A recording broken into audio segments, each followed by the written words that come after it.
یہ بات اسلام کی تعلیمات سے ماخوذ ہے کہ اللہ کی رحمت اس کے غضب پر غالب ہے۔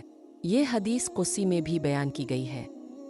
صحیح بخاری 7453، صحیح مسلم 2751۔ ترجمہ: بے شک میری رحمت میرے غضب پر غالب ہے۔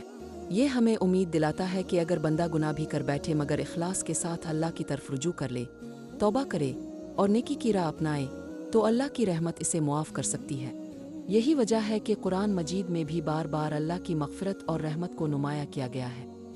الزمر 53۔ ترجمہ: بے شک اللہ تمام گناہوں کو معاف کر دیتا ہے، بے شک وہی بخشنے والا اور مہربان ہے۔ یہ آیات اور احادیث ہمیں ترغیب دیتی ہیں کہ ہم کبھی اللہ کی رحمت سے مایوس نہ ہوں اور ہمیشہ اس کی طرف رجوع کریں۔